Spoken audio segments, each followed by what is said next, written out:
Years from now, whenever we look back on the year 2021, I think we will all remember it as the year that the United States men's national team really turned the corner, really started to grow into being the kings of CONCACAF, being that dominant force, not only in this part of the world, but as a soccer power in all of the world. I can recall since the 2018 failure to qualify for the World Cup in Trinidad and Tobago, we were all, as U.S. men's national team fans, waiting for this young generation to come in, to seize the moment, and to show the rest of the world what we already knew, that the United States is a whole different United States as far as soccer than it used to be, that we are producing talent at a level that rivals the best in the world, and this is the year where we really started to show it. And that's why I want to make the case for why 2021 was the best year in the history of the U.S. men's national team. All that and more on this episode of The Yank Report. What's up? My name is Sam. Welcome to The Yank Report. This is a show where we talk about the U.S. men's national team. If you're into that, subscribe.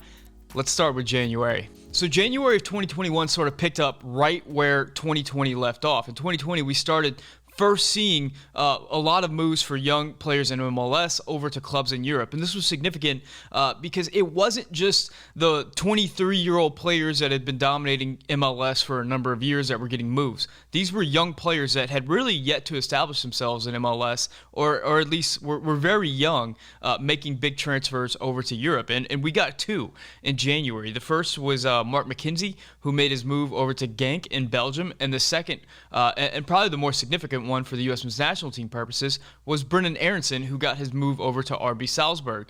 Now, of course, Aaronson had a tremendous year for Philly, but then really, Aaronson was not a player that I was really expecting to be a major contributor to the national team. I thought he was one of those players that was in like the good but not great category, but he hit the ground running at Salzburg, almost immediately became an integral part of their squad, and started putting up numbers, goals and assists, game over game, and it really hasn't stopped up to this point.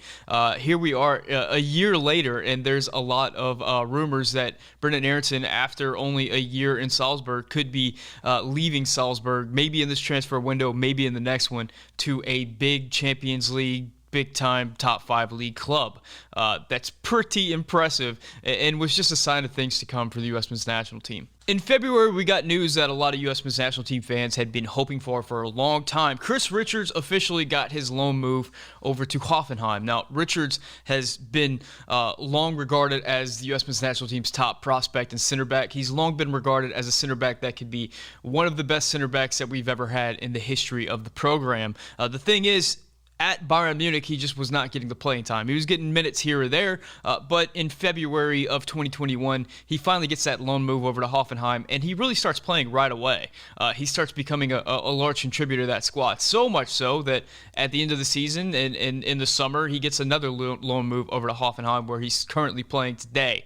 It was a big moment because this was the move that we needed for Chris Richards to go from a player who was a prospect to a player who could immediately contribute to the U.S. men's national team. And fast forward a few months from February, whenever he got that loan move, to now, he is actually getting starts and contributing to the U.S. men's national team. So we see how significant that move in February was for Chris Richards. Let me interrupt the video for 1 second to let you know we got a sponsor, guys. We got a new sponsor for the channel, and that is BetOnline. BetOnline is back and better than ever with more props and more lines and more bets than ever before. BetOnline remains your #1 spot for all football and basketball action this season, but they also have a ton of soccer lines available if that's something that you're into. Head to the new updated desktop or mobile website to sign up today and receive 50% welcome bonus on your first deposit. Just use promo code BELIEVE50, that's BLEAV50 to receive your bonus. So I know a lot of you, like myself, are fans of multiple sports. So if you're into baseball, basketball, NFL, you can find it all there. But they also have lines for Premier League games,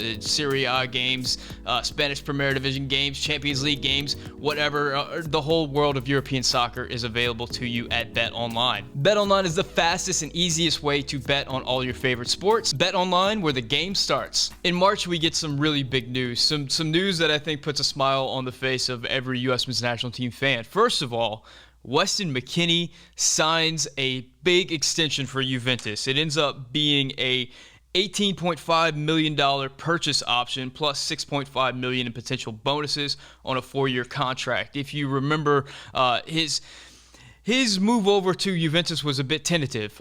It was a bit, we'll bring you in and kind of see what you can do. And for a lot of U.S. men's national team fans, we didn't think that McKennie was going to do much at all at Juventus. But McKennie really got off to a wonderful start with Juventus, getting into that starting lineup relatively quickly. And once he got there, he really hasn't left.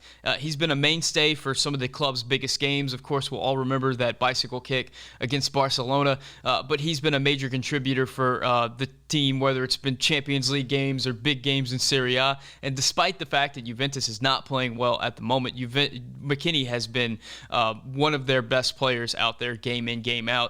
So much so that there's a lot of rumors that McKennie could now be getting another major transfer to possibly a Premier League team or something like that to help Juventus recoup some of the money that they need to rebuild their squad. The second biggest news from March, and this was significant. Yunus Musa, I believe he was 17 years old, midfielder at the time from Valencia, decided to join up with U.S. men's national team. He declared his international future with the U.S. men's national team, and it was a massive moment because I don't have to tell you, from the first moment that we saw Yunus Musa in a U.S. men's national team jersey, he delivered exactly what the team had been missing up to that point. His ability to connect the defense with the attack, to turn and run at the defenders, to beat the first man and start an attack is just exactly what this squad needed, a squad that was really struggling in that regard.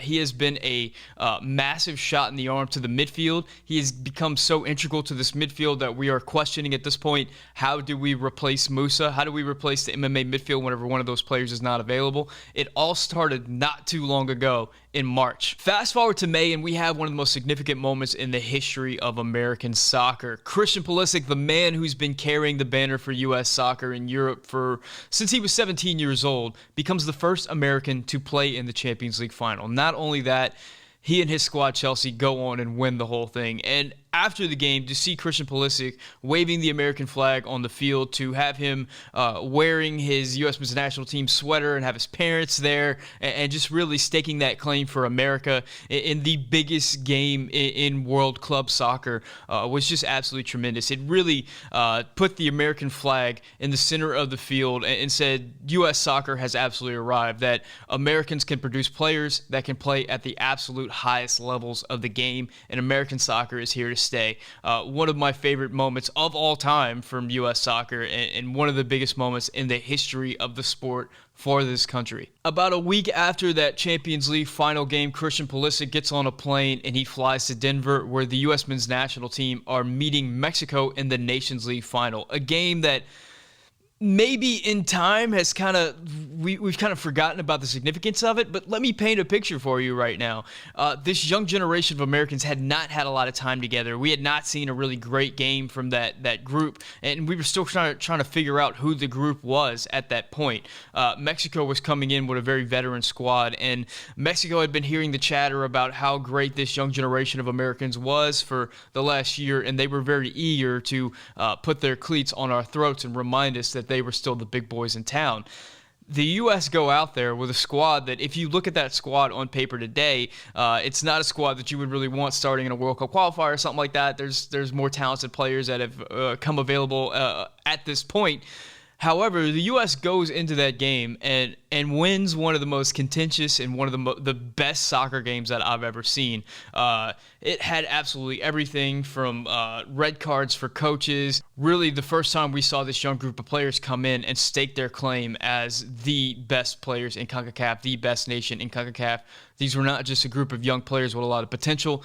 These were a group of players that are right now are the best players in CONCACAF and are the best team in the CONCACAF. And that was the first time we really saw it in the Nations League final. In July, we had two more signings that I think were really big watershed moments for U.S. soccer and for specifically domestic U.S. soccer. The first was Tanner Tessman signs a deal with Venezia for about $4 million. This is significant because Tanner Tessman's one of those players that, while he was a good contributor for FC Dallas, nobody would ever say that he was one of the top midfielders in MLS at any point. Nobody would ever say that he was like a dominant player for FC Dallas. He was a very good player with a lot of potential. He's a big player. He's a player with some technique. But he ends up getting that move to Venezia for $4 million. That's significant because it just shows just how hotly regarded American young prospects are in Europe. The next signing was massive. This was Jonathan Gomez, a player who is still a dual international who could potentially play for Mexico, could potentially play for the U.S. But the significant thing about Jonathan Gomez is he is not an MLS player. He plays for Louisville City in USL. To have this move for a big prospect shows that not only is MLS selling players to Europe right, left, and center, but European teams are interested in Americans no matter what league they're playing in. It's just another pipeline. Moving to August, and we get another massive moment. And it's almost like we're underplaying this because we are beating Mexico so frequently at this point that it's kind of lost a little bit of its luster. But in August, the U.S. men's national team won the Gold Cup, and we defeated Mexico. And this is significant for a number of reasons. I mean, first of all, the lineup, the roster that Greg Berhalter brought to the Gold Cup was not one that filled a lot of U.S. men's national team fans with a lot of hope, myself included. If you go back and watch my video where I talked about the roster for the Gold Cup, I kind of thought, this team is probably going to make it out of their group and kind of lose in the knockout round. It wasn't a very inspiring lineup. But the U.S., through some incredibly inspired goalkeeping by Matt Turner and from some solid defensive play from Miles Robinson and Walker Zimmerman, James Sands had some good games in that tournament, and Kellen Acosta being an absolute force at the number 6 position. For the U.S. to go in with a beast team and beat Mexico's A squad like that, I mean, if the Nations League final opened the door or just kind of cracked the door open for the U.S. to assert its dominance in CONCACAF, the Gold Cup final absolutely blew the door wide open. From that point on, Mexico was asking questions and the U.S. was riding absolutely high. A huge moment for the program, a huge moment for Greg Berhalter, who had come under a lot of criticism and still is under a lot of criticism. There's a lot of critics out there who say that a lot of Greg Berhalter's success comes from the players on the field and not necessarily his tactics. But if you look at the Gold Cup, a lot of those guys that we point to, Weston McKennie, Christian Pulisic, Serginho Dest, Giovanni Reyna, Tyler Adams, Yunus Musa, these guys were not in the Gold Cup. This was a B squad of players, and Greg managed to take that team and win the tournament, and he deserves a lot of kudos and respect for that. Immediately following the Gold Cup final, we get another massive transfer from a player who actually participated in the Gold Cup final, and that is Gianluca Busio. Gianluca Busio was a player who was doing really, really well in MLS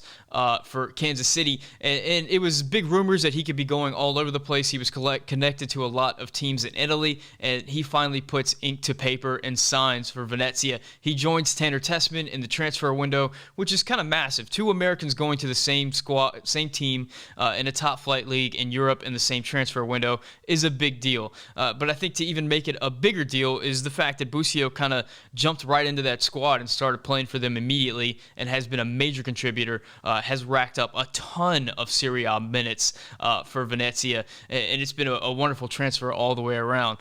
This was a huge moment, just showing once again that American prospects that are doing well in MLS, or even just showing that they have a lot of potential in MLS, can make high dollar transfer prospects for clubs in Europe, even if it's not the top clubs, even if it's not the Bayern Munichs and the Chelseas and the Manchester Cities buying him. This is a low-level club in Venezia buying Gianluca Busio. A big watershed moment for U.S. soccer, the U.S. men's national team, just for American soccer in general. In September, we have another massive moment where a dual international commits to the U.S., and this time it is 18-year-old Ricardo Pepe. Around the time of the Gold Cup, Ricardo Pepe just went absolutely unconscious for FC Dallas. He started racking up the goals and the assists, and his name as a potential U.S. men's national team player began to heat up. Now, Pepe, of course, has citizenship for Mexico and the United States, so he could have picked either nation. It was a big deal, and at that point, the U.S. had been losing a lot of dual internationals to Mexico. Pepe decides to play for the U.S. and gets an opportunity whenever Giassi Zardes ends up injured for a World Cup qualifying window. He goes in and gets a start in the last game of the window against Honduras and scores a goal, a big goal, a goal that the U.S. needed. This was significant for so many reasons. I don't think I have to explain to you the implications of a young Mexican-American star showing out for the U.S. men's national team. And that's what we have here. We have a player who, at this point, is getting sought after by the biggest clubs in the world for a massive transfer sum. And the fact that he is Mexican American, the fact that he is representing a group of people that, if you look at the polls, is one of the fastest growing groups of people in the United States, and is just a ravenous soccer loving community within the United States. It's tremendous. And it's going to be tremendous for the fate of Mexican American soccer fans in this country for years to come. On October 2nd, Joe Scally scores his first goal for Borussia Mönchengladbach.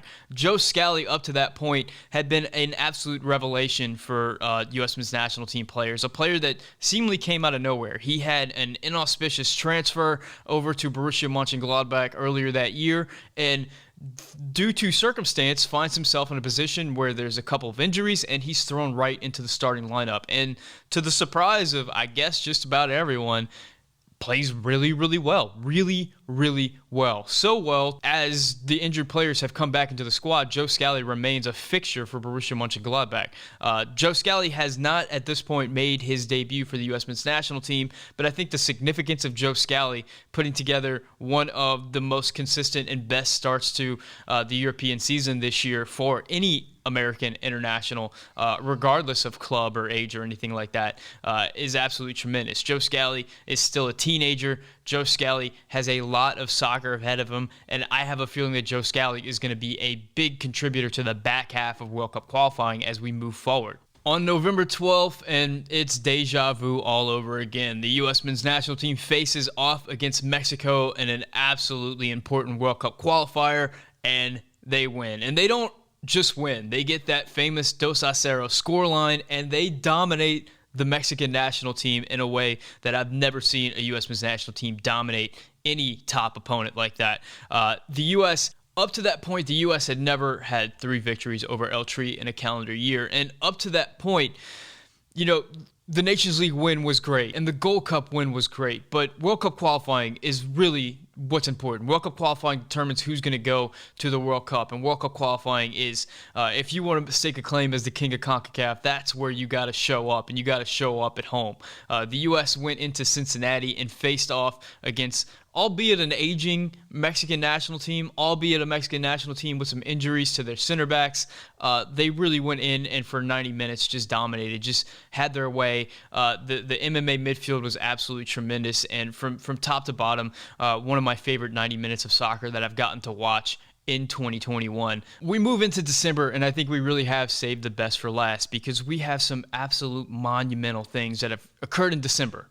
The first is Sports Mail released a study that showed that soccer is now the 4th most popular sport in the United States, surpassing hockey. And soccer is steadily closing the ground on the number 3 most popular sport, baseball. A lot of people project that soccer is going to be passing up baseball in the next decade or so to become the 3rd most popular sport in the USA. Now, you may be wondering, how is soccer the most popular sport in the US? It's still not talked about a lot on SportsCenter. You know, MLS is still not a very popular league in all things considered. Well, the reality is, in America, soccer fans watch a number of different leagues. Of course, the most popular is Liga MX, followed by the Premier League, and then I believe it's MLS. But whenever you combine it all together, soccer is a tremendous sport. And most importantly, soccer is a tremendously popular sport amongst young people. I believe the study went on to show that the average baseball fan is like 55 years old, where the average soccer fan is 33 years old. And then if you look at like teenagers to like, it's like 13-year-olds to 18-year-olds, soccer is like the 2nd most popular sport or something like that.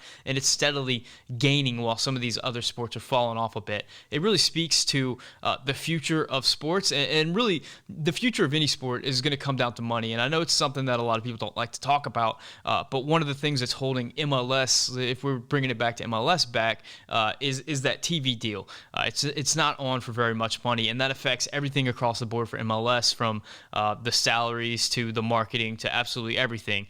In the coming year, MLS is going to be up for a negotiation for that TV deal, and we've seen some massive, massive numbers being thrown around for some of the other TV deals. For ESPN just completed a deal for La Liga that was absolutely massive. The Premier League deal was absolutely massive. So if MLS gets a massive deal like that, it could completely change just everything we know about MLS, which, to be fair, is still on a pretty good trajectory. Also in December, the FIFA World Rankings put out their end-of-the-year rankings, and the U.S. men's national team finished finished as the number 11 team in the world. A huge achievement for this squad of such young players. The U.S. finished ahead of Mexico and finished way ahead of Canada as the highest ranked team in CONCACAF.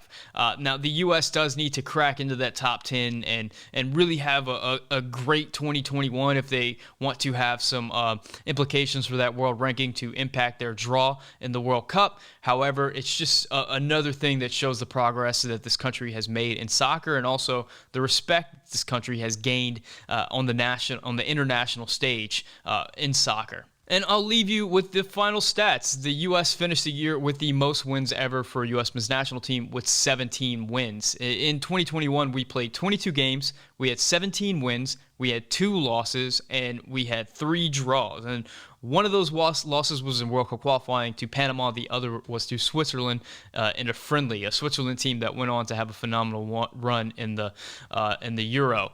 And if you look at, what was before the U.S. Coming into 2021, what our goals were, I think it was, win the Nations League, check, win the Gold Cup, check, and qualify for the World Cup. And currently, I believe, what is the U.S. sitting second in qualifying at the moment? Our last goal of making the World Cup is absolutely in front of us and in our hands. So a tremendous success for the U.S. men's national team. So that's my timeline. That's why I think that 2021 was the best year in the history of the U.S. men's national team. Let me know your thoughts on 2021. Did I miss any significant moments? Do you think any of the moments on this list weren't as big a deal as you thought? Do you think there's any years that were bigger for the U.S. men's national team? Let me know in the comment section. As always, si puede hablar español, dígame un comentario en español. Make sure you hit the subscribe button if you're new here. Make sure you hit the like button. And if you really want to support the channel, you can become a member, get access to behind the scenes content, extra videos, stuff like that. You get some badges that you can show off in the comment section. And if you're a tier 2 subscriber like Mike Irish and Manuel Oliveres, you get a shout out at the end of the video. So thank you guys so much for watching. Thank you to the members. My name is Sam and this is the Yank Report presented by Bet Online.